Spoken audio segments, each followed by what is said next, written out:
as well as on bids and tenders. Any qualified reseller could have submitted a proposal. We actually did receive a fair bit of interest in terms of plan takers, as we call them, people that are just looking at essentially what the opportunity is. But no, these were the three that actually did provide proposals. Great, thank you very much. Okay, we'll call the question. All those in favor? Any opposed? That is carried. Application to amend the food primary for number 3 Road. Moved and seconded. Mark, is there anything to add to your report? To your worship, no, I have nothing further to add, and I'm open to questions. Okay. Councillor Wolf. Thank you, Your Worship. My question is, I was trying to do a little research on Kung Fu Noodle because I've never gone.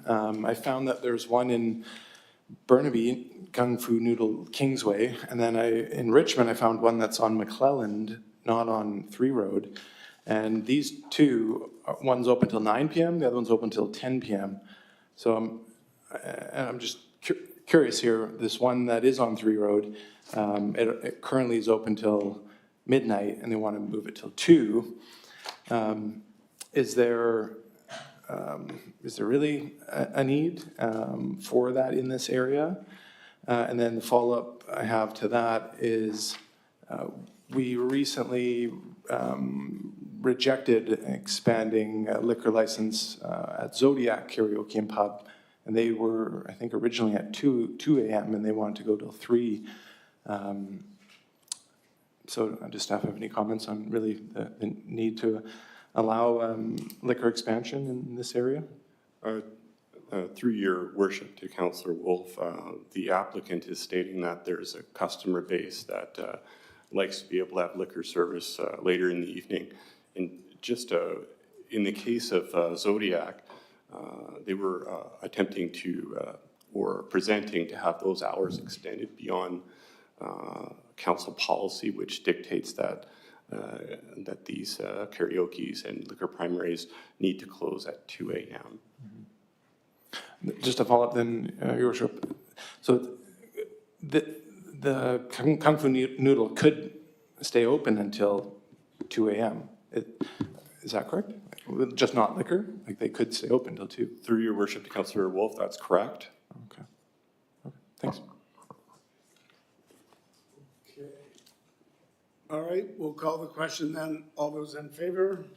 Any opposed? That's carried with Councillor Wolf opposed. Business license application eligibility. Mark, Brendan, maybe you could just give us the nutshell version of what this is.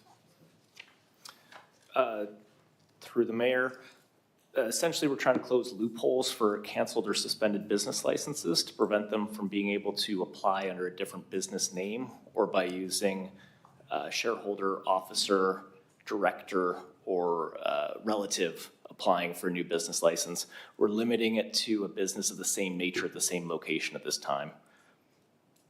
Okay, and we can see whether that solves the issue that you might see. All right, Councillor McNulty. Yeah, just to follow up on that, I support it 100%. I think it's great and it's good business. But what kind of problem do we have in solving this? Do we have businesses that are applying if they didn't get it under another name or changing one director and saying it's a brand new business? Is this a problem out there? Through your worship to Councillor McNulty, it is a problem, and it's a problem that's experienced throughout the Lower Mainland. Businesses can change their names, but staff also have the ability to bring forward suspensions and cancellations to council if that happens. Okay, good work. Thank you. Councillor Heed. Yes, Mr. Corrado, and I believe Mr. Burns may know this case. Does this include the money exchanges? Through your worship to Councillor Heed, it would include any business, including money service businesses and exchanges as well. And if there's a correlation that could be found between the previous owner who was operating without a business license and had their ability taken away by FinTrack, and they give it to an associate, a known associate, that may be of the same character of the individual, because you've been quite specific saying director or family members or anything like that. But if it could be proven that it's a close associate of the person that is now operating the same type of business at the same location, just with different directors of the company?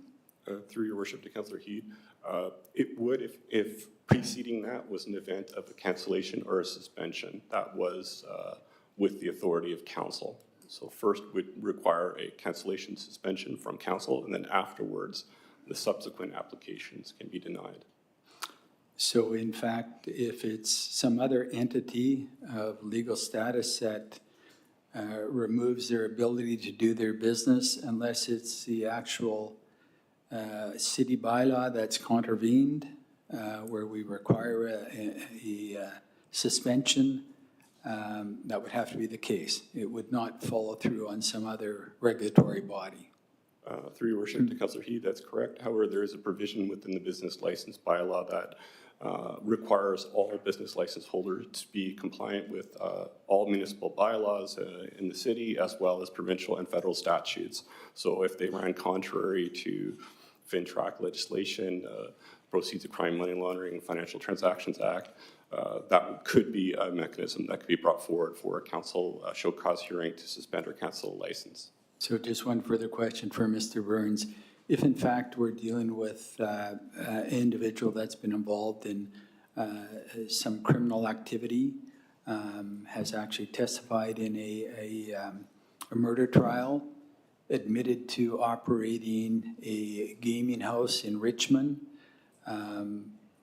was on the director's list for a money exchange, would there be anything we could do beyond that, or does it have to be an actual criminal charge against the individual?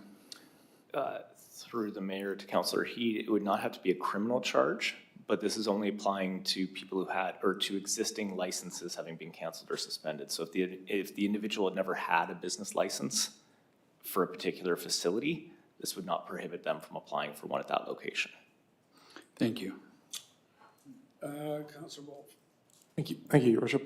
Good stuff. Just comment how this would apply to the Tokyo Beauty store and the illegal products that they were selling. And I think it would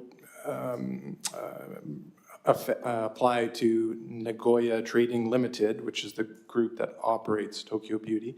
And then would it also apply to any owner of the company? Is that what we're creating? Can we go into that in open, or do we need to go into closed when it's a specific case? To the mayor, I think in this instance, we can talk about it in a general application.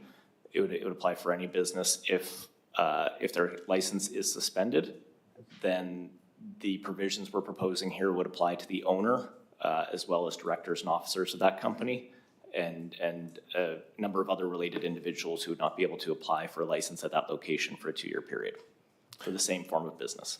Thank you. And then just to follow up, you had mentioned that this is what's being brought forward today is for the specific site.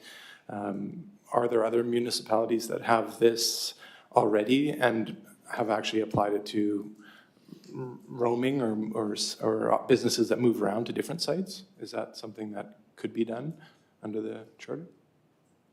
Through your worship to Councillor Wolf, as far as I know, each business license is issued in the jurisdiction through which they operate. There are certain regional business licenses, but those also accompany the business license through which the brick and mortar business is based out of. The nature of this bylaw would be somewhat innovative, and it's been facilitated by some provincial statutes that are coming forward to make it more transparent to determine ownership of businesses. Okay, terrific. Thank you. Councillor Hobbs? Thanks, and through the chair. It says in the report it's applied as necessary. And so I'm just wondering, when you look at the totality of the circumstances, some of which has been talked about just previously when you're talking about directors and officials of the company, can that totality of the circumstances be taken into account, for instance, if somebody who has a disreputable record or perhaps a criminal record, but perhaps just disreputable business record and has had some violations, how could this be applied as part of the totality of the circumstances if they try to go to a different location, half a block away or a block away? And I think Councillor Wolf was just talking about that maybe. Through the mayor, Currently, it does not extend to other locations. We've intentionally done it to the specific location. If we have that issue arise in the future, we could amend the bylaw to cover those instances. Our perspective was that to start up a new business took a lot of capital costs, getting a new lease, doing capital improvements. So that would be a natural deterrent. But that was, currently, the proposed bylaw does not extend to other locations. Sure, so just to put a point on it, when you talk about the totality of the circumstances and applied if necessary, is it possible to take those circumstances and for council to apply those in consideration of a new license in a new location when you're dealing with some or all of the same players? Through your worship to Councillor Hobbs, certainly council does have the discretion to evaluate each applicant.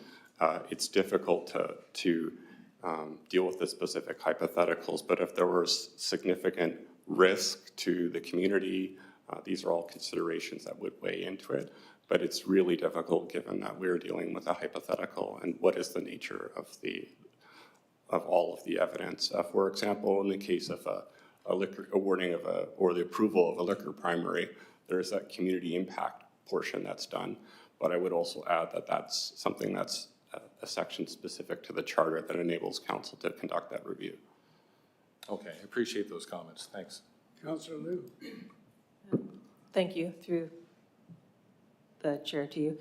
Thanks for this. I'm wondering, do we then have some sort of published naughty list, or do you have some sort of database of all the names and who these people are, so that if somebody comes in and asks for a business license, you can do some sort of cross-reference, or that it's publicly known that company XYZ is not allowed to apply for a business license at this location?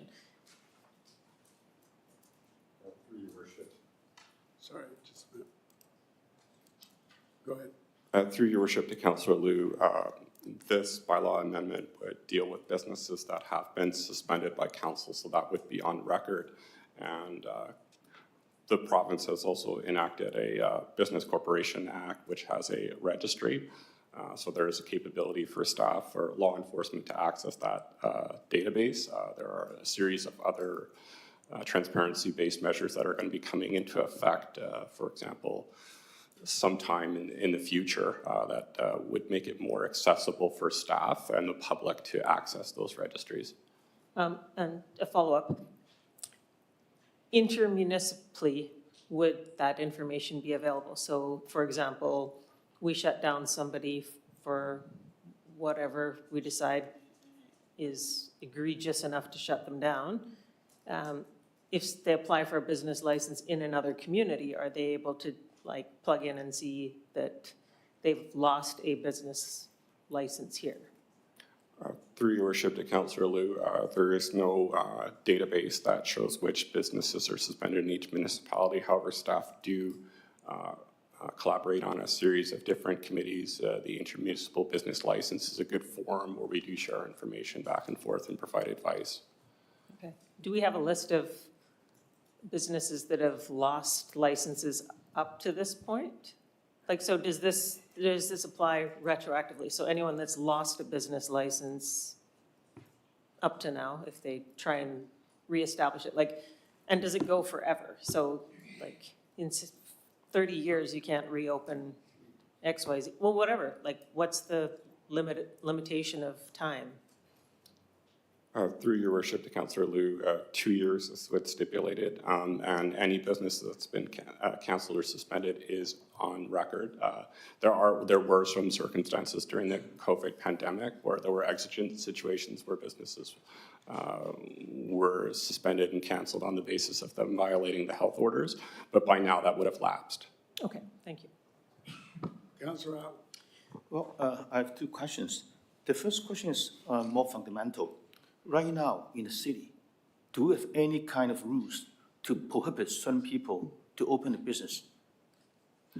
Through your worship to Councillor Au, yes, depending on the type of business applications, there's due diligence checks that are conducted. A good example is for anyone who's applying for a liquor primary or trying to extend hours, as was the case that was earlier, there is an impact analysis that's done, and that goes through multiple departments and goes through agencies such as the RCMP. Okay, but what is somebody who has, you know, a license being suspended in another city? Can he come to our city to have the same kind of business here? Through your worship to Councillor Aller, they can definitely apply, and then staff will conduct a due diligence check. And if the application is compliant, then staff will weigh the considerations and will issue the license if there is no record of a previous suspension or cancellation or imminent safety risk. No, but is our rule clear on that? If you have some violation or suspension of business license somewhere, you cannot come to the city to have another license for the same kind of business. Are we clear on that? Through your worship to Councillor Au, it would be a cancellation or suspension that was issued in the city of Richmond, so staff would be aware of that. There are certain cases and certain licenses where prior criminal record would come into play, but for the most part, it deals with violations that are specific to this jurisdiction. Okay, whatever. Now, my second question is, now, what is the application of this new rule if it's been passed? Is it only limited to a new license for the same or similar business at the same location under new business name? So if somebody who has violated a business license for running a retail shop, now he wants to change it into a restaurant, same place, new name, would it be prohibited? Through the mayor to Councillor Au, that would not be prohibited under the proposed bylaw. Good, thank you. Okay, may I have a motion? Moved and seconded. Further comments? All those in favor? Any opposed? That is carried. Brings us, thank you, gents, brings us to the Burkeville matter, transit-oriented area for Aberdeen Station in Burkeville. We've got John Hopkins. What would you like to tell us? Nothing further to add, but happy to answer any questions. Okay, if there's nothing further, then we're going to excuse you. The chair of the Sea Island Community Association is here. Yes, Thomas, come forward, please. You want to tell us about it?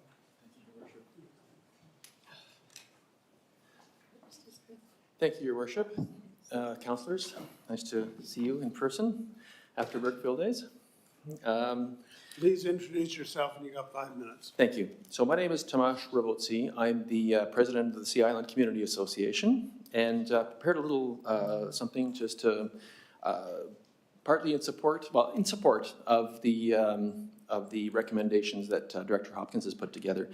In any case, in principle, so we are very grateful for the city's and YVR's awareness and consideration of this matter.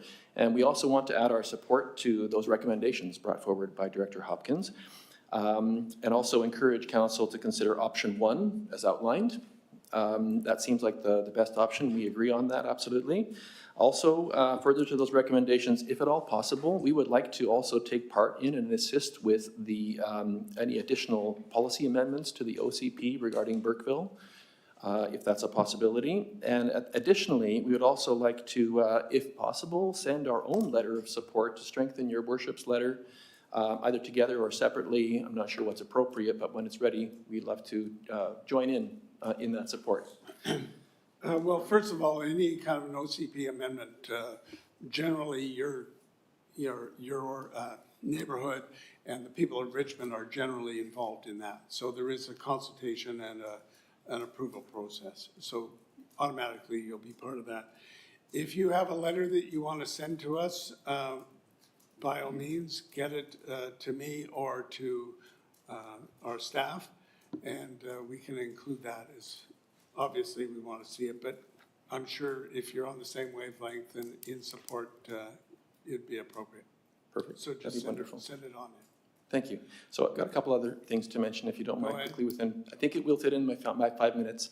And that's essentially, all this said, the consultation is the troublesome part, that we also wanted to voice our concern that, once again, it feels as though the association may have been overlooked in this process. And since we just found out about this from the Richmond News on August 31st, and that's not the greatest way to find out about this, and our community posted it, and we have many upset comments, people very dismayed and concerned that, what's going on. But when people did read it, they see that, yes, okay, the city is looking out for us, so that's ultimately a good situation. Having said that,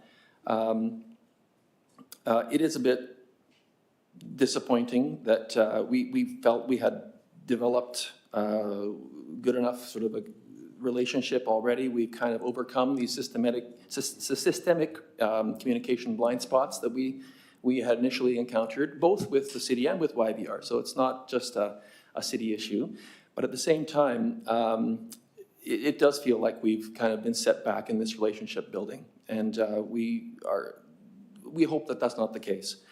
For instance, one of the things, I'm not sure if you're, one of the things that we could have added, for instance, to the consultation process is the fact that, I'm not sure if you're aware, but all residents of Burkeville have this lovely red compass card that TransLink gives us that exempts us from the ad fares which you pay once you enter Sea Island. There's also a Sea Island only button additionally, which you can press, which you can travel freely from any station on Sea Island to another. So a little bit of consultation could have gone a long way. We could have helped to maybe cite these examples to help to strengthen the position the city is taking to say, well, Sea Island needs to be exempt. There's precedence that TransLink understands this. So anyway, we had hoped to hear from this from others than the Richmond News. Quickly, we also understand that if things are time sensitive, then maybe a notification is all there's time for. There isn't time for consultation. Fair enough. And in that case, we would have been just very happy to hear a little bit from someone. I'm keeping an eye on my time. Essentially, what we're asking is that anytime the phrase Sea Island residents or Burkeville or Sea Island community comes up in any conversation, you think of us and ideally try to contact us. Otherwise, it feels like we're kind of being treated like kids, and the adults are discussing the stuff, and then we find out about it afterward if we're lucky. It's really one of our important mandates to really promote the interests of the residents of Sea Island and in municipal and community affairs. And so it's hard to do that if we don't know about what's going on. So in essence, we are grateful. Thank you for the protection against the province's quick movements. And all we ask is that you just please think of us and let us know. Thanks for your input. On this, if we should have given you more notice, sorry about that. But I can tell you, we've been through the bylaw changes which exempted Burkeville for this particular reason. And I'm surprised that has not been brought to anyone's attention from what you say. The city has taken this up as a very important issue. There's been a lot of discussions at the ministry level, at the staff level. So far, we've not gained a lot of ground in terms of the province, but we are fairly unrelenting in how, I'm just going to say, this is absolutely ridiculous, in my opinion, and I'll look to see whether council agrees with that, but I expect most will. So Councillor Hobbs, you have a question for this delegation? Okay. Yep, thanks, and through the chair, I'll just agree with your ridiculous comment first. But maybe you could just take a minute for people who don't live in Burkeville and maybe aren't familiar with it, like apparently the provincial government is not familiar with it. And you could just tell us what the impact would be, for instance, if they went ahead with this kind of density and 8-story buildings in that section of Burkeville. What do you think, as a longtime resident, the impact would be on the neighborhood? How would it affect it detrimentally or positively? And just a couple quick comments on that might be helpful. Certainly, thank you. I'm not familiar with the formality. I apologize through your worship to Councillor Hobbs. Don't worry about it, just answer. Thank you, appreciate that. it would be terrible, quite frankly. I mean, the truth of the matter is that we have a really strong sense of community there, sort of a semi-rural feel, which is, I think, quite rare in the middle of an urban environment like that. It's also lent itself to an amazing community spirit, which I'm sure you've experienced when you come to Burkeville Days. I think that kind of the development, well, we regularly deal with YVR, and we talk to NAV Canada when we do our fireworks for Burkeville, for instance, and I know that they are kind of unhappy, well, not unhappy, they need to know about these kinds of things, and I have a suspicion that an 8-story development like that would not be favorably seen in the community. Okay. We've got online, Councillor Glanders, you had a question? I do, thank you. Councillor Hobbs's question kind of sparked my question to you, Tamash. Thank you for your presentation. No, not so much, you know, what would 8 stories do to your community? Because I think any single-family neighborhood would say 8 stories might, you know, affect the vibe. But practically speaking, do you want to highlight them considering those 11 lots on the edge of Burkeville as part of a transit-oriented area, because in their little bubble, it's across a certain distance to Aberdeen, but in actuality, you'd have to walk all the way over to the bridge and over the bridge and back again. What's it like in Burkeville as far as being a transit-oriented neighborhood? How easy is it to get to Aberdeen SkyTrain station from where you live compared to someone on the other side of the river? And also, you know, Burkeville as a wonderful community has known to have, you know, it has less resources than a city center area, and that there's, you know, grocery stores, restaurants, anything within walking distance, and that's, you know, makes it a little bit more difficult to live there. It kind of makes it special in its own way. What can you say about how practical is it to consider those 11 lots as suitable to be close enough to a SkyTrain station? Well, quite frankly, I had a chance to glance at the, I think Director Hopkins' notes and his diagram. It looks like a mistake, quite frankly. I think that they just kind of didn't realize that, you know, there's houses there. Oh, my goodness. You're absolutely right. I mean, I run that area regularly, run on the Moray Bridge down to the number 2 bridge and back, and it's about 6 kilometers. And as a runner, it takes me, you know, a considerable amount of time. As a walker, even if you're not, I mean, imagine if you're fully abled, that's about 33 minutes. If you're not fully abled, you're a child, you're an elderly person, a handicapped person, it's gonna take you longer, and it just isn't practical. And is there rapid bus service that takes you easily from Burkeville to the SkyTrain? That's another great question. No, there isn't currently anything like that. We used to have a bus loop, in fact, right at the foot of the Moray Bridge where the Radisson Blu Hotel is at the moment, but that's been largely decommissioned. I think there's a little bit of bus service there that takes people to the South Terminal, I think. But to the South Terminal. I think, I don't even know, Yeah. because to be honest, it seems always unused and just not really relevant to the community the way it is currently. Perhaps that could be revamped too. Thank you. And yeah, so I think any letter that you write, including all of these things to highlight the mistake that it clearly is, would be very helpful. And thanks again. Thank you. Just a number of things to note, which are of some importance as to what you say. And we're, obviously, you're supporting us, we're supporting what, you know, we're mutually supportive here. But it bears mention that the stations on the Sea Island portion of the Canada Line are exempt from this whole procedure because they're on federal property and the federal jurisdiction. I was wondering. In the discussions with the province's point of view is that they're not interested in hearing about the urban impacts of any situation. Notwithstanding that they brought in one set of guidelines for the entire province and they think there's not going to be any exceptions to that, it just doesn't make sense.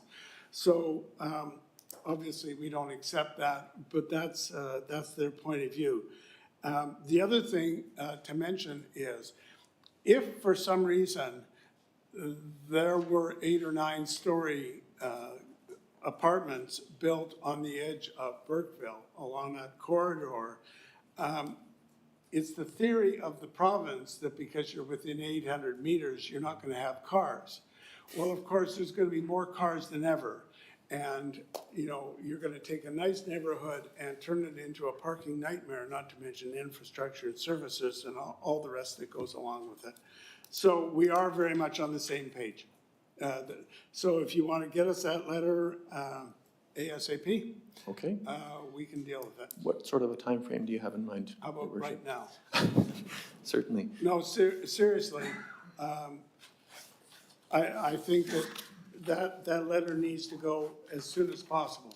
Okay. So, as soon as possible. We'll put it together in the next few days. Thank you. Okay, thank you very much. Thank you, Your Worship. Thank you, councillors. Okay, thank you, we'll excuse you now. Just before, we'll excuse you, thank you. Just before we move the recommendation, I think that there's one more thing. It says a letter be prepared for all these people, et cetera. I think that additionally, that council should seek discussions with the Minister of Housing and the Minister of Transportation and Infrastructure at UBCM or as otherwise possible to discuss the outstanding issues relating to Burkeville. Okay, so that, the whole thing plus that. Councilor 7, okay, Councilor Luke. Thank you, Your Worship. Following off of what our Tomasz just said, can we also CC the Burkeville Community Society on the letters that we're sending? Yeah, yes, I'm sure we can. We'll Thank just you. add that into the motion, right? Thanks. And it goes without saying, I think that staff will keep us fully informed on the situation. So we'll go to Councillor Heed on the motion. So the motion's on the floor. The motion's on the floor. Okay. I got to tell you, I need to make a few comments here directed at the provincial government on the most asinine decision that you could imagine, unless they're going to build a little moat that goes across from Burkeville to Aberdeen Station. It's ridiculous. It is so ridiculous. It almost reminds me on how they determined what land was going to be ALR in the province. That's how ridiculous this is. And I'll tell you, if you're meeting with the minister at UBCM, if you're meeting with anyone at UBCM, you know, let's forget about any other discussion on this, but just talk about how ridiculous you could. Just show them this map. Just show them this map where it takes you 33 minutes to walk 2.3 kilometers to get to the station. Like this is, do they not do any work? And, you know, I know our planning staff has done an incredible amount of work on determining, but boy, I'm sorry, the criticism is just flowing with the decision where they came back to us. Yep. Councillor Hobbs. Thanks, and through the chair. Yeah, well, I'm in agreement with Councillor Heed. I mean, it's kind of mind-boggling, you know, that they'd come up with such a simplistic, as you mentioned, Chair, one-size-fits-all solution to the whole province. I mean, Peachland, the same as Vancouver, the same as Williams Lake, the same as Richmond and Burnaby. It's ridiculous. So it's simplistic to a fault, and it just is so clear that there's no local knowledge being applied in this decision. So I hope once that our staff continues to talk with the province and we can inject that local knowledge in the situation on the ground, that they'll come up with a reasonable decision and go, yeah, right, you're right, you make sense. And I'm an optimist, I know. Thank you. There you go, the bureaucrat with the map. This will make sense. Okay, Councillor Glanders, you had a question or a comment? Thank you, Your Worship. Yeah, I just want to speak to it. I think that it can't be said enough, just how absolutely ridiculous it is. I think that even if you don't agree with the other bills and the multi-unit housing in all the neighborhoods and everything else, if you just look at this one little oversight that it's 800 meters, you know, as the crow flies, and not at all how it takes to walk there. You know, if everybody had an individual little helicopter that could get to Aberdeen within 800 meters. So it's so clearly not thought out, and you would think that seeing our bylaw and seeing how we obviously excluded these 11 lots that are on the other side of the river that are not within an 800-meter walking distance, and added all the Spires Road area that we didn't even have to add to compensate for that, you'd think that the province would be thanking us and acknowledging that we actually hid their little mistake by making it better by adding Spires Road. And that they're completely ignoring that and just doubling down. I think that they're going to really think twice. Hopefully, if they see the reaction from the community and from Sea Island, and this gets pointed out, it's just so silly. So yeah, we have to just trudge forward with our not including it and standing up for what we know about our city. And really highlight in the letter that we write how we did add how, you know, it takes this long to walk that nobody can get there. I mean, is there even a path wide enough and safe enough for wheelchairs and everything on the bridge to get over there? I mean, it's just not possible. And that we added the other units in Spires and that they need to just leave us alone. I hope that we do that. And with regards to the delegation and the communication with Sea Island, I don't know if when we put in the exemption for Steveston for the multi-unit housing, if we immediately notified the Steveston Community Association, or if the information would have just gone there through the liaison. And I am the liaison to the Sea Island Association, so I take a little responsibility if I didn't notify them. I think that this Burkeville issue came up in the summer, and we had a summer break. I think the July meetings were canceled. There is a meeting coming up on September 11th, so I look forward to be able to talk to Sea Island more about it then. And so I don't know if I had the information, perhaps I should have sent an email, and I could look at doing that next time if that's what you think is appropriate, Your Worship. Okay, Councillor Howe. I don't know if the mayor or staff can help us to understand why the ministry would insist on their position. Now, we received a letter from the minister himself stating that they would keep to their original stand. If it was an oversight in the beginning, and I think we have clearly explained it to them, you know, why this shouldn't be the case. So what made them insist on, you know, the position that they took? John, Greg, do you have any input on that? Yeah, through the chair to Councillor Howe, I don't think I have a lot of insight into it, except they're really just looking at it from the letter of the law, from the order in council that basically prescribe these 800-meter distances from all Canada Line or SkyTrain stations. They're really sticking to a kind of a black and white approach to it, rather than looking at something that reflects the local geography. Okay, good. I can say that I've spoken at the ministry level. Well, we haven't had a change yet, so we'll see. Anyone else?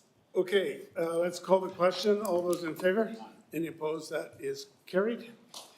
And then finally, we have the FIFA World Cup 26, the proposed community event campaign.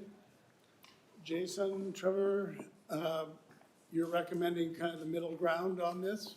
Yes, Your Worship. What do you want to tell us? Nothing to add to the report. Happy to answer any questions. All right, let's see what kind of questions we've got. Councillor Heed, then Councillor McNulty. Yeah, just some overarching questions. I'm not fully supportive of this at this particular time, and it's because of the cost to the taxpayers in Richmond and not having any certainty in what FIFA's charges are going to be for us. Imagine to show a game on a big screen and do whatever. Did you look at the possibility at all of having a corporate sponsor for these venues in Richmond?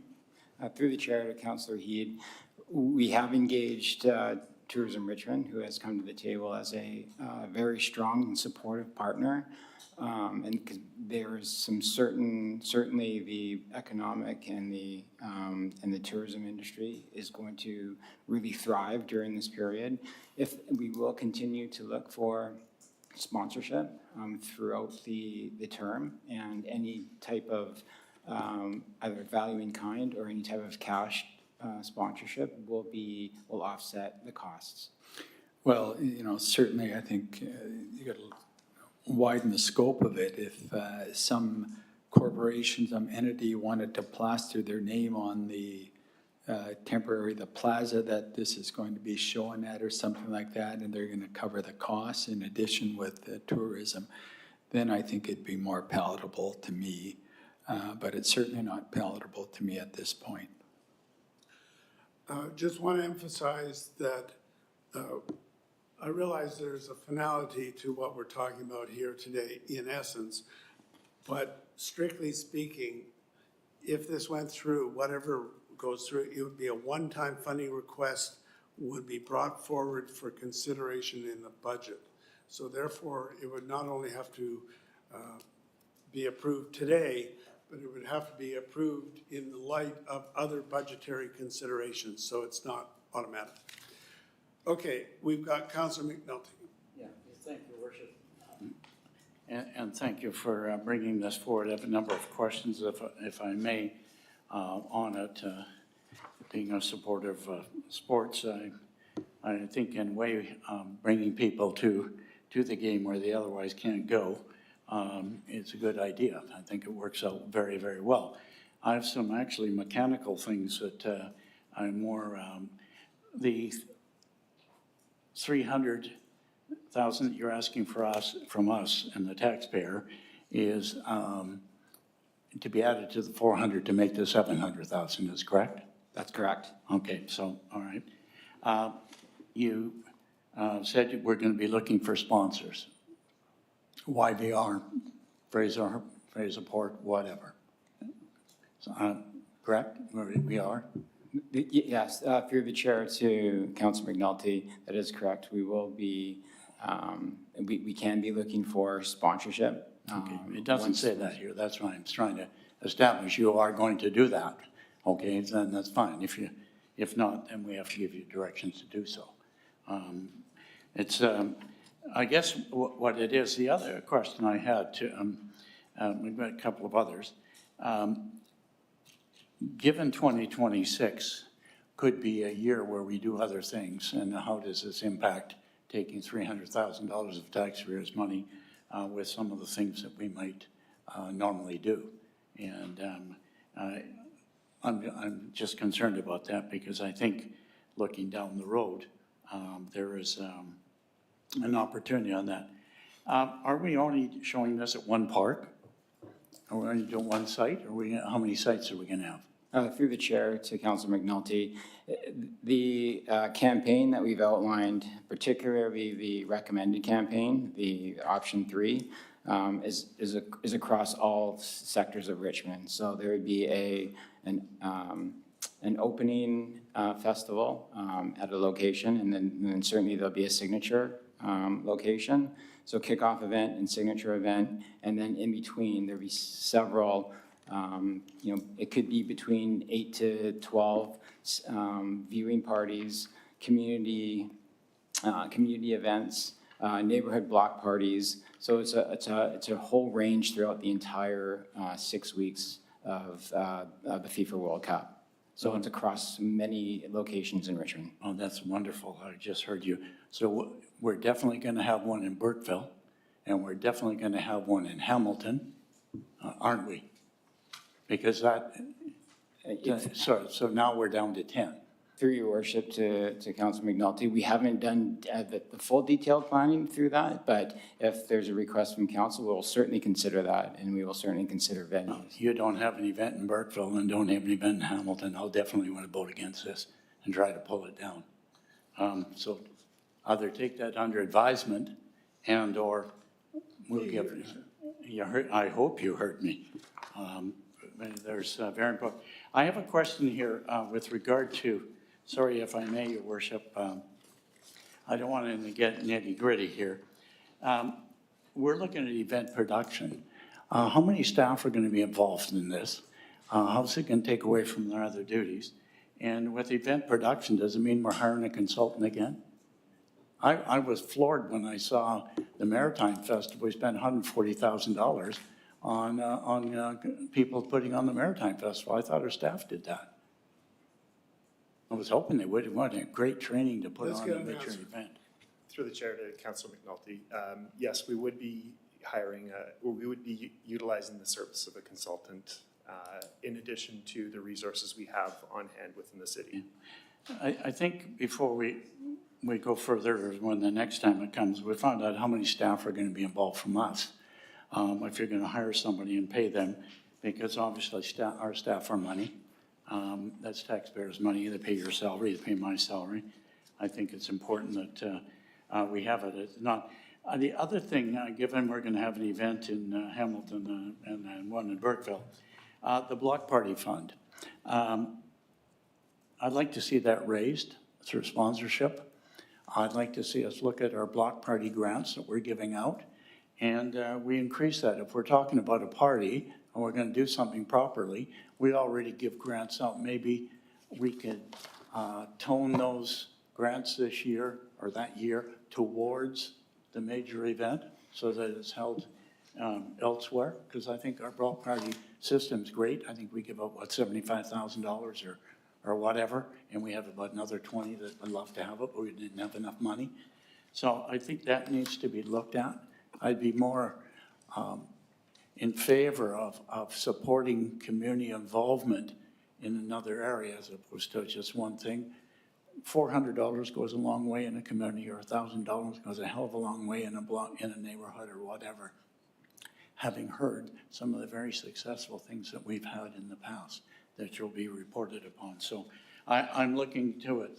And our page 61, we're talking about 22 matches, whatever. We may not be able to see them all. And I guess, Your Worship,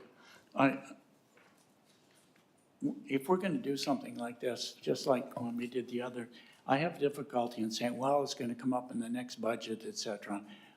Is there any area where we have funds or a surplus available where we can make a commitment now that we don't have to spend it, but we can say, because in 2026, It's identified as coming from the rate stabilization account, which is basically our surplus. yes, then we need to also, if we could for the next time, ask what other demands might be on that.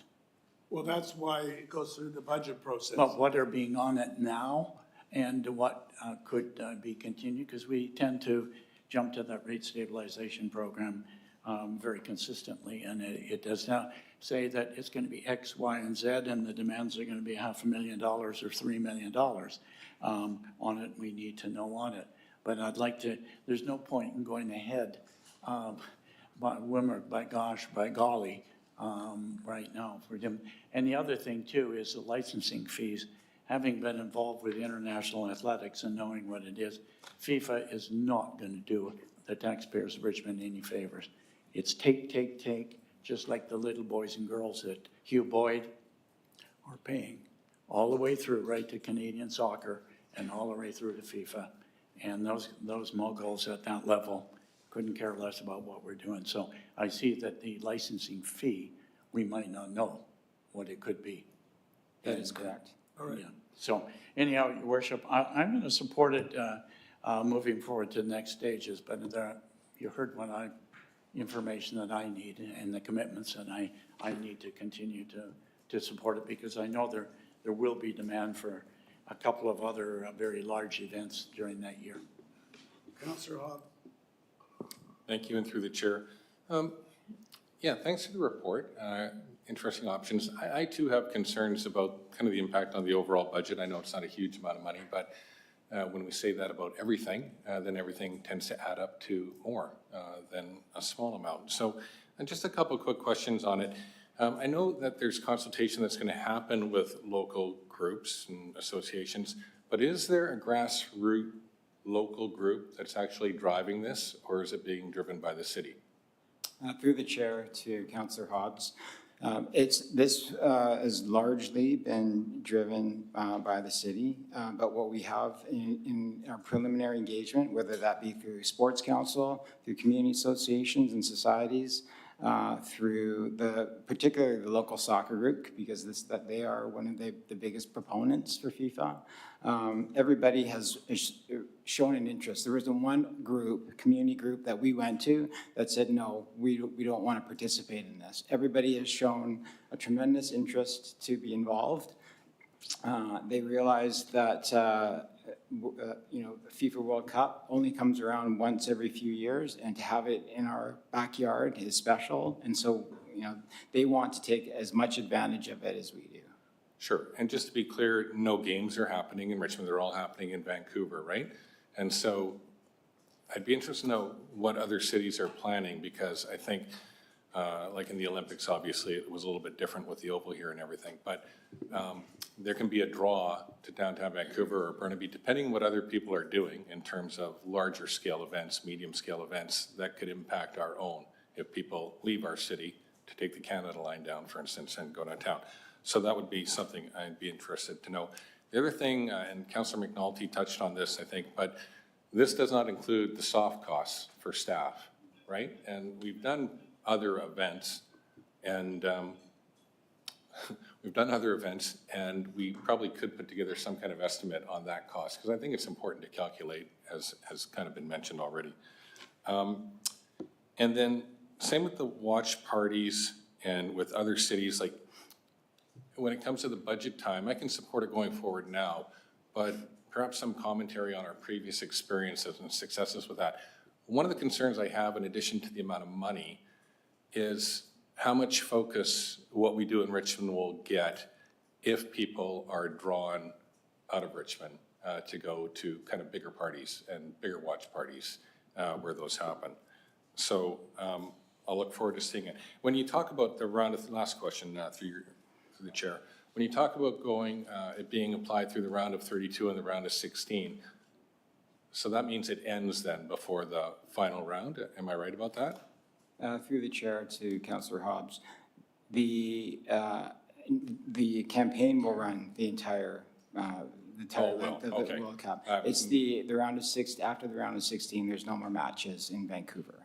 Right, okay, yeah, I was The round of 16 is the misreading that. last. Okay, thank you very much. Thank you, Your Worship. Thank you for this. A couple questions, if I may. How many people would this recommended option envision to accommodate? Pardon me, sorry, through the chair to Councillor Liu. So if we picked the recommended option, how many people do we think would be able to come out to the events? Like, it talks about City Hall, South Arm Community Pool, things like that. So, how many people would be coming out to an event? 100, 300, 1,000, 10,000? Like, what kind of numbers are we looking at? Through the chair to Councillor Liu. It depends on the scale of the event that we would be hosting. So for example, the signature event, again, depending on the location selected, it could be in the range of 1,000 to 10,000. Again, it all depends on the scale that we select to go with.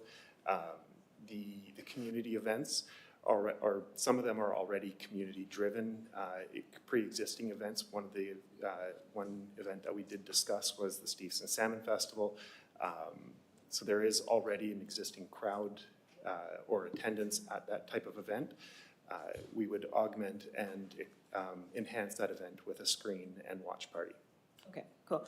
I'm wondering if, before this comes to council, we can sort of have like ballpark numbers of what you're hoping for those, so that we can kind of have an idea of how much the spend will serve the people, if you will.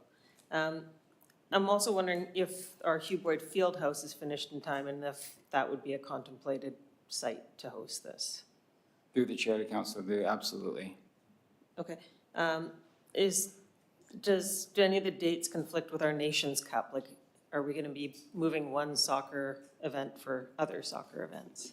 Through the chair to Councillor Liu, we have talked to Nations Cup organizers. They're not sure what they're going to be doing in 2026 because of the World Cup. The timing aligns right in the middle. And so they haven't indicated to us yet whether or not they are going to actually have a tournament in 2026. But they have shown, if they do, they have shown an interest on how we can work together, as well as all of the other local soccer communities have said that. Okay, perfect. I'm glad to hear that you've spoken with them.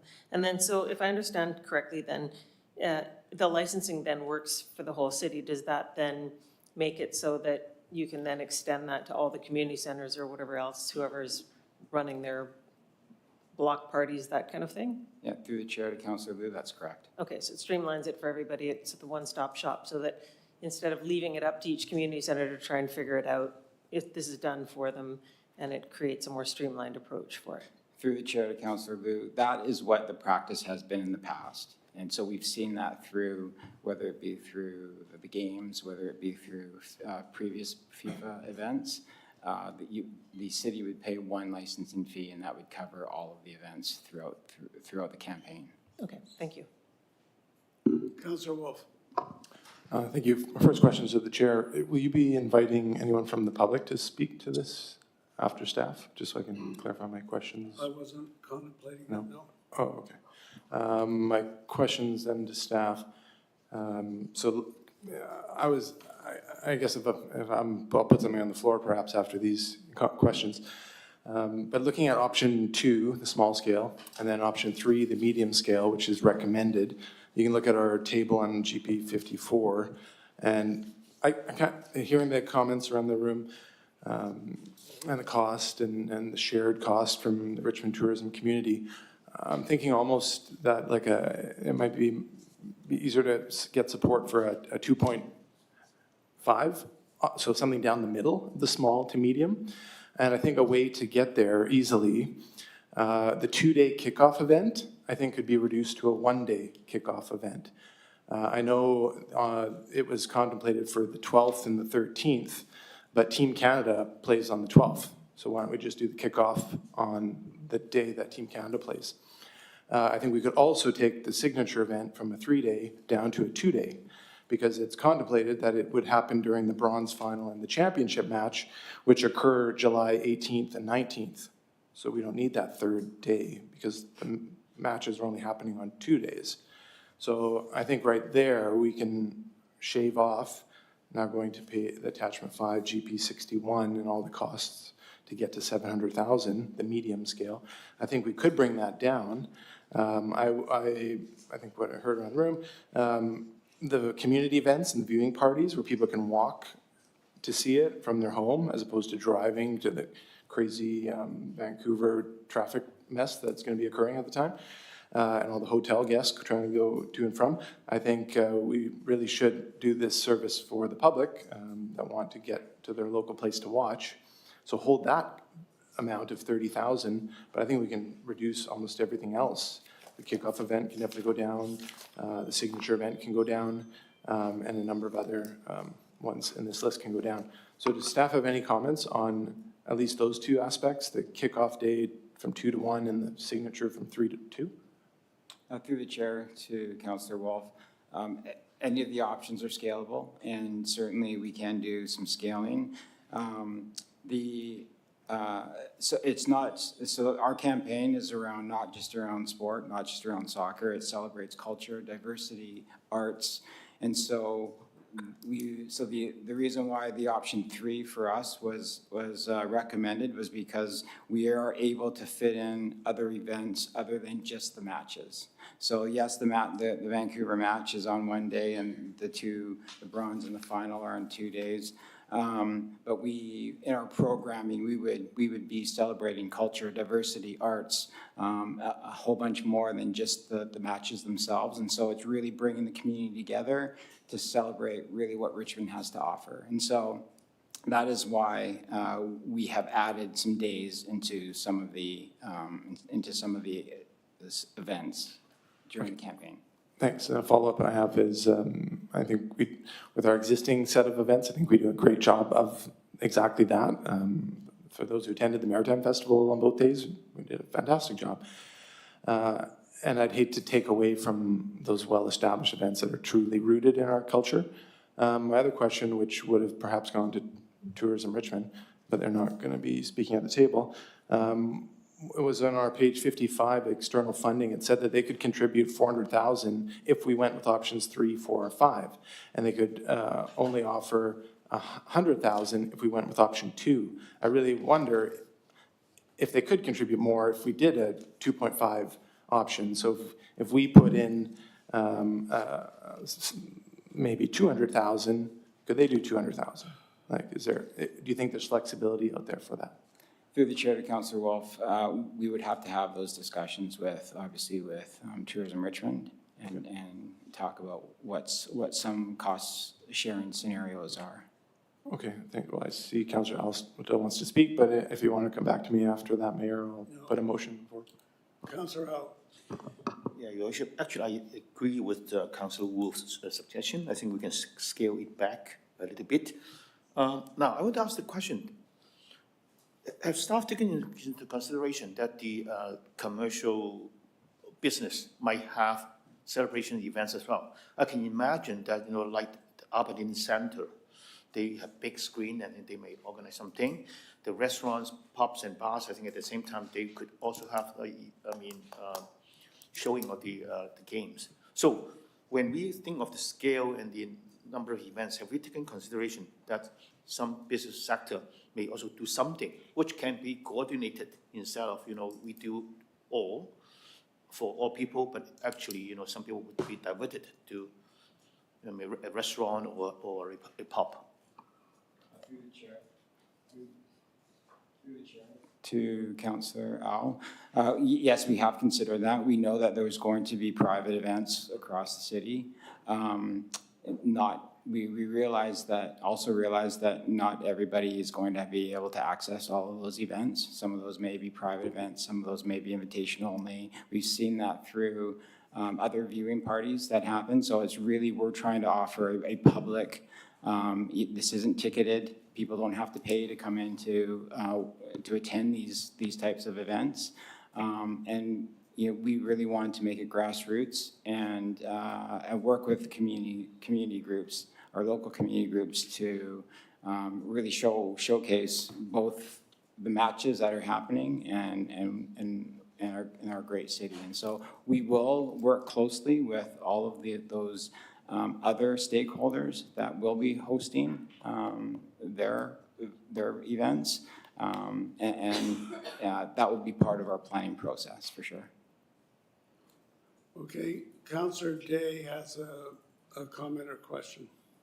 Yeah, thank you very much, Mayor Brody. When I first read this, I was not supportive of it. I thought, whoa, that's a lot of money. But the devil is in the details. And I think the best word that staff have used in their description is grassroots. I think that's going to be the key for it to be a successful event. And I would encourage you to find some more sponsors, get the community engaged. And when this comes back for the final decision, I'm hopeful that we're going to make this as organic as possible and as community-based as possible. Thank you.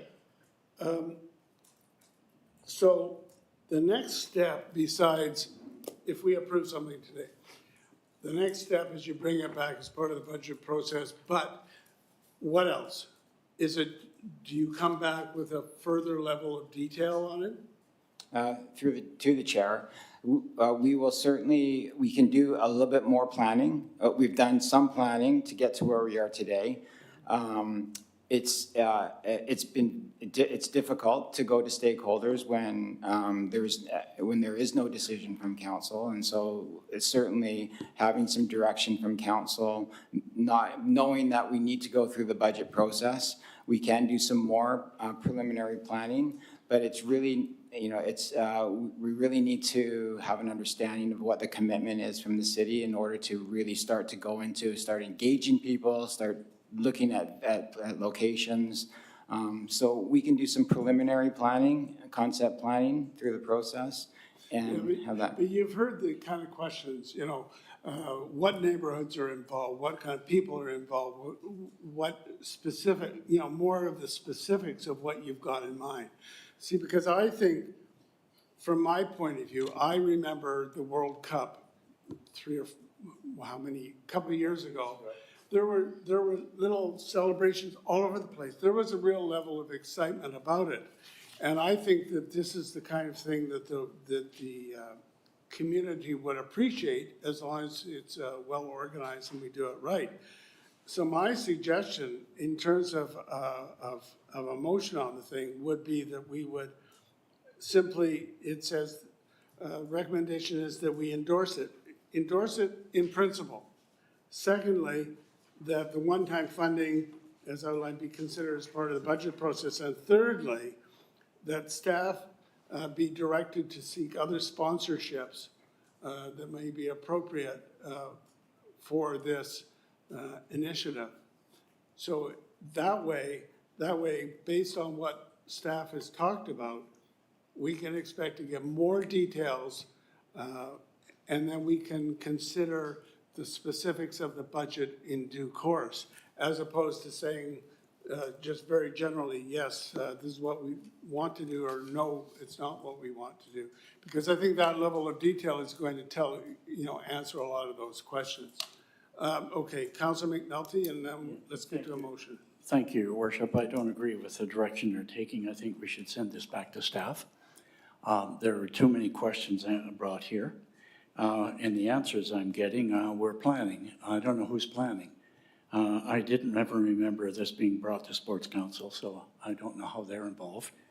I'd like to know who's committed, and I'm with you. I want to see an event like this go. But I think what we should do is, your first thing is, yes, we would like to be involved, and we'd make a commitment to be involved.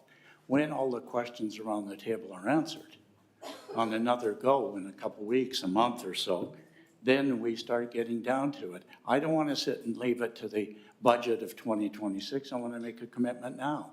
But I haven't got good enough answers, gentlemen, sorry. When you tell me we're doing the arts and the culture, don't see it here. What are we going to do? Cancel the Grand Prix of Art that year? Or are we going to have a soccer Grand Prix of Art? What are we going to do? You don't have the answers. Grassroots campaign. I heard maybe we're going to have 10,000 people? Oh, come on. You don't have it. I'd like to know who's driving this, because it seems like it's staff-driven, and I'm not happy with that. I want to see it community-driven. We couldn't have one, the worship brought up, the Stevenson businesses, the last World Cup, all sponsored a team. Every business in Stevenson had a flag in their thing. I sponsor Ireland, I sponsor whatever, Great Britain, I sponsor so-and-so. They had them, and that's why we had the patios outside, because they had businesses, and they brought people, they were excited, and I want to see the community like it. So I think your resolution is taken down. I'd like to have another go at it, and then make a commitment down the road and get all those questions answered. There were great questions around the table. And So let's. I'd like to refer it back to staff to come back in a month with those but answers.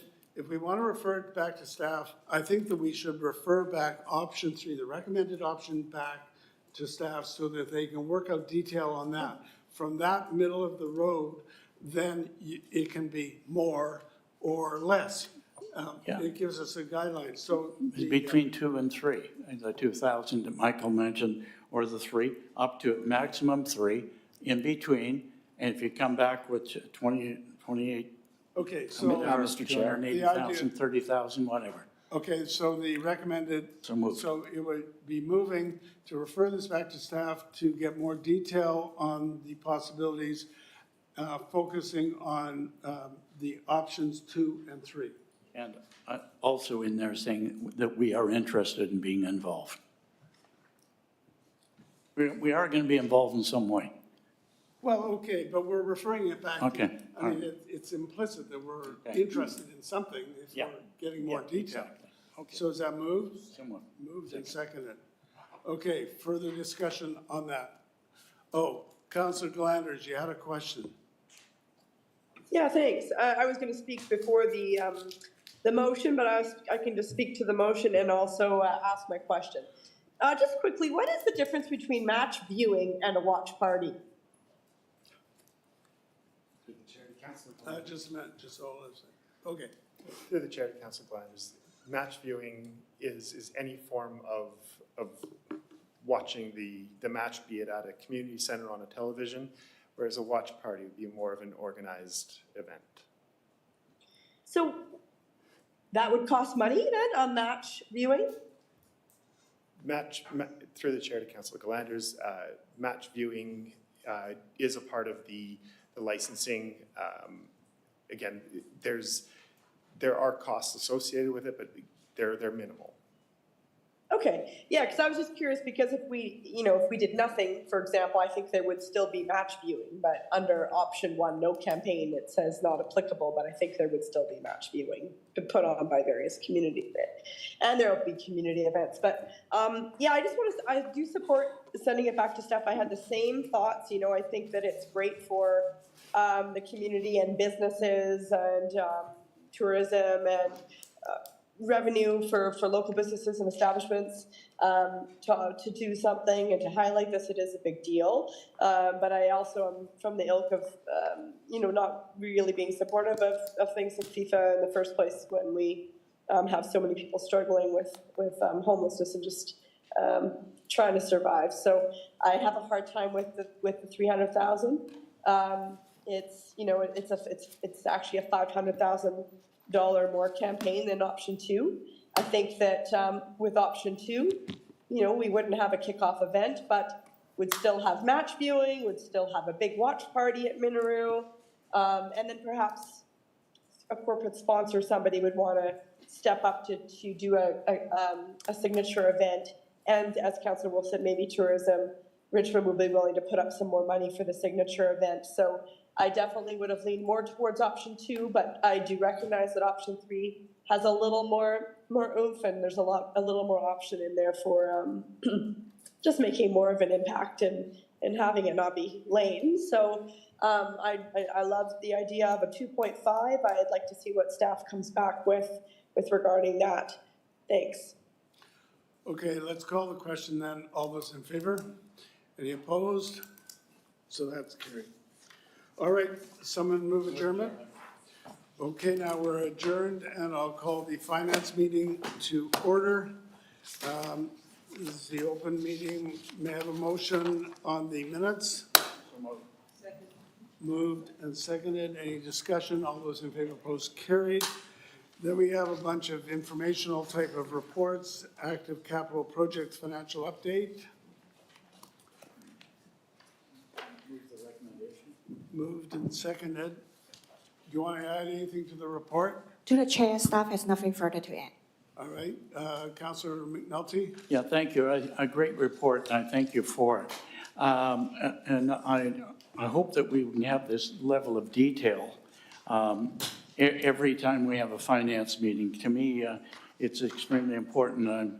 I read it from cover to cover, and it gave us everything. The other thing, too, Your Worship, on these key projects, on the work chart, I asked for a monthly report.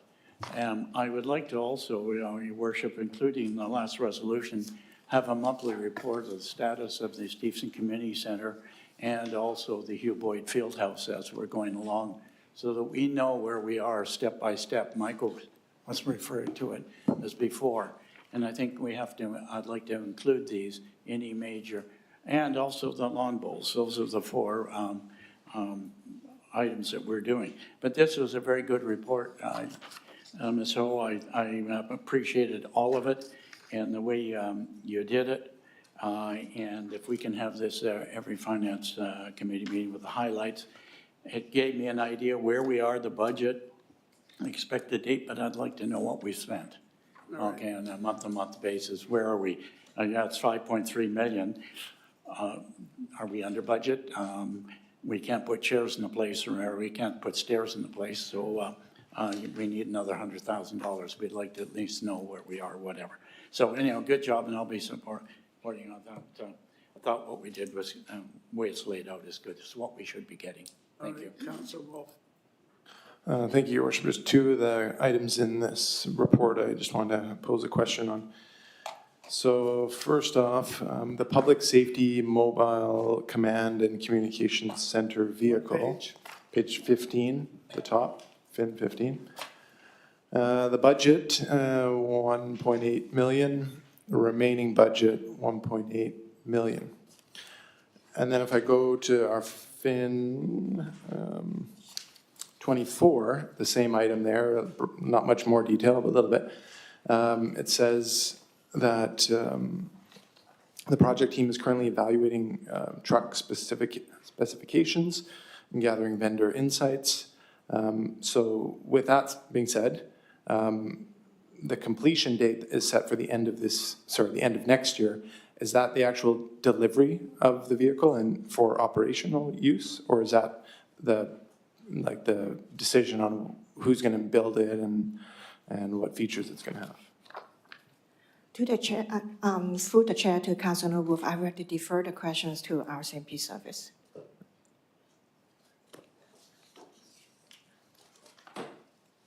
Mr. Warzel? Good afternoon. Through the mayor to Councilor Wolf. Currently, we are at the gathering stage for information. Once we have all the information, we are going to use that to prepare a request for proposal. At this time, that we're estimating that it'll take approximately 6 months to get that completed. And so the Q4 2025 is there as an estimate that it'll take approximately a year, depending on which company ends up doing the project. Okay, I appreciate that. The level of detail there. And looking forward to that. Maybe there'll be an electric option available. Anything else? Yeah, one more item is on fin 13, near the bottom there. It's invasive species management. We've got a budget of 300,000. We've spent about half of it, half to go. More details on this is found on our page fin 21. And I just want to highlight, like, this is one of this is, I think, the lowest amount to any of the capital highlights in this section. And it's very ineffective, what we're doing. I think we need to spend a whole lot more, because listed in here are things like knotweed, that the city has known the locations of the knotweed for close to 10 years, and it's still growing strong, and it's going to seed right now. And blackberry's not in here, and it's created a huge loss of enjoyment and spaces in Richmond because we're not addressing it. And I'm really hopeful that when the next budget process comes through, we can enhance this because it's drastically needed. Thanks. Councilor Rao? Yeah, Bishop, I want to page 24, the fire vehicles replacement reserve purchase 2019-2024. Now, I understand that, there are 6 frontlight and 5 supporting vehicles acquisitions outstanding, and there's no expected completion date, which is ongoing. So I just want to know whether or not we can have more details on this, why this is outstanding. The year 2020 is almost coming to the end. Is there someone who can comment on this? The chief or Suzanne?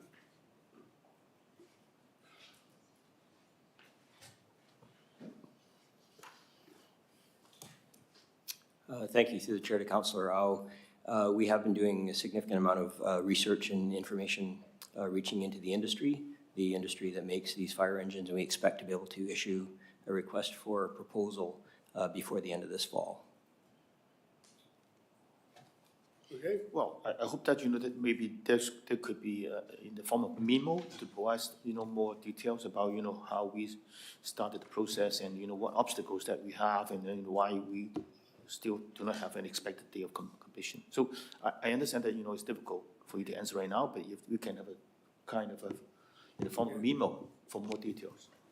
Absolutely, through the chair, to Councillor Rao, with the value of that proposal, that certainly will be coming back to council before we push that out.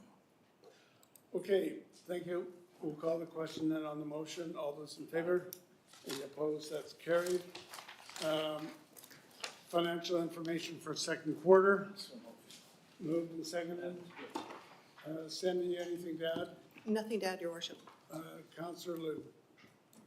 Thank you, Your Worship. Thank you for the information.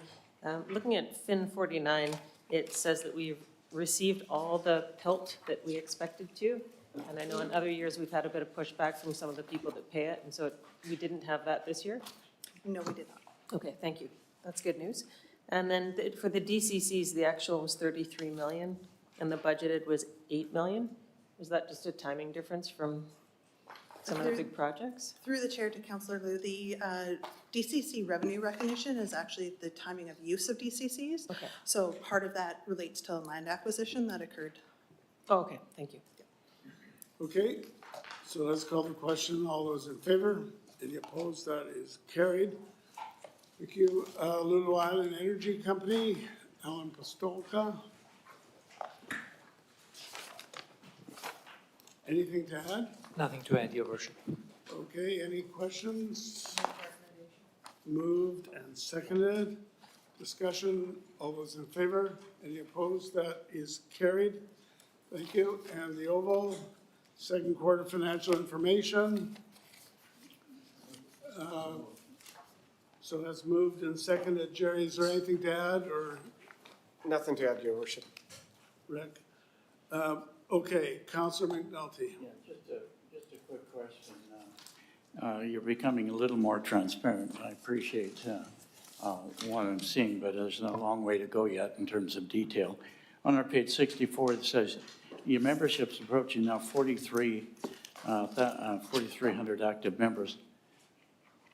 How many of these actually have a Richmond address?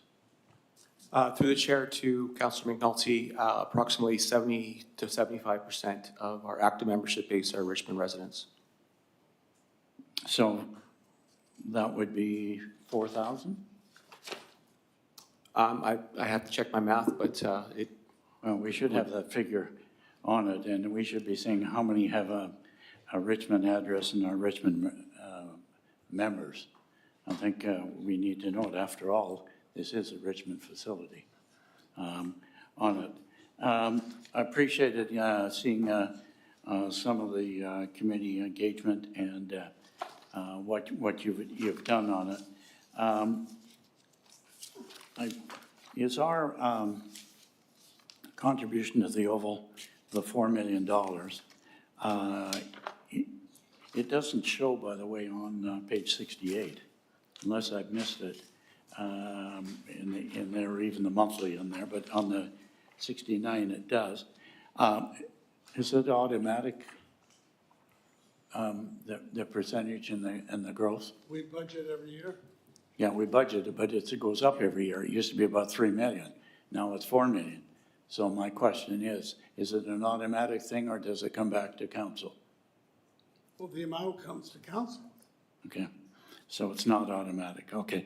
On the Games Trust Fund, we're at 32. Is that automatic? Again, through you to staff.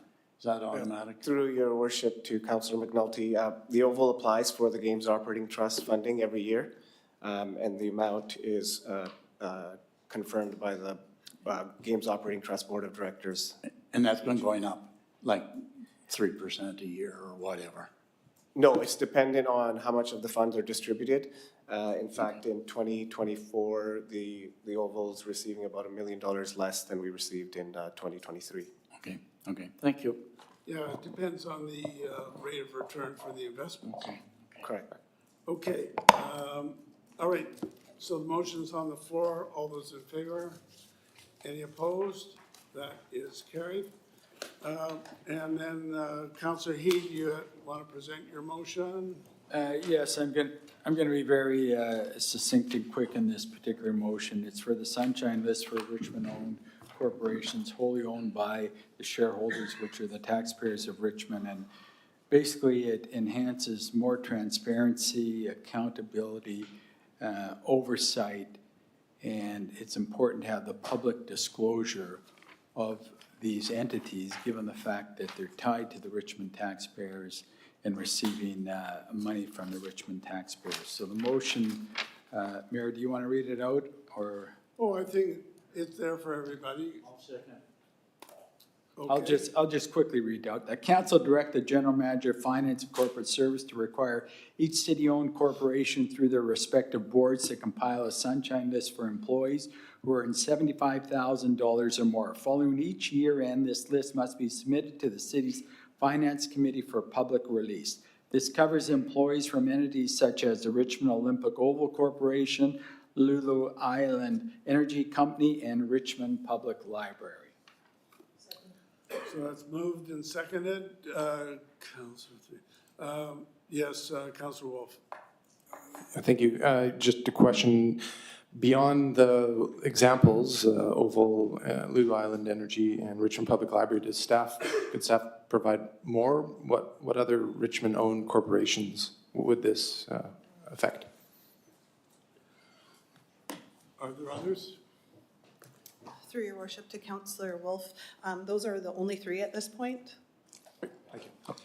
And just to note that it's our choice to set up the Oval and Lulu Island as separate companies.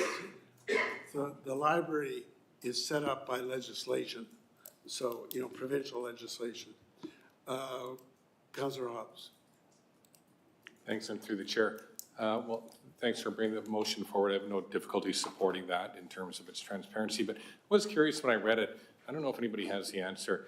The $75,000 mark, I can remember dealing with that number way back when I was still working, and I mean like, I don't know, 2008, 2010, 2012, 2014. And at that point, it captured a lot of top earners in different areas within the organization. But when does that 75,000 start catching up to the wage increases that have happened over, what I think was 15 years ago? Is that part of legislation, that number? Yes. Through the chair to Councillor Hobbs, that number was set in 2002 by the province and has not changed since. Okay, well, for the public record, I think the province should maybe look at upgrading that a little bit to capture what it was intended to capture, I think, at the beginning. But I'll be supporting the motion. Thank you. Councilor Glanders, you had a question? I do. Thanks. Thank you for bringing this forward, Councillor Heed. I have a question. It says, publish a list of the earners who've earned over 75,000, but what detail is on the list? Is it then the total income, or just that their name is that they're over 75,000? What detail does it include? Well, I would expect that it would be similar to the Sophie report filed by the city of Metro Vancouver and the others. So it shows your salary, your expenses, and your benefits. Okay. Yeah, I agree with the comments of Councillor Hobbs that the province should look at that as well, because she's probably more like earners over 125,000 by today's standards, that it would be likely to, the intention to capture. Thanks. Okay, all those in favor? Aye. Any opposed? That's carried. We're now adjourned, and we'll see you at 7 o'clock.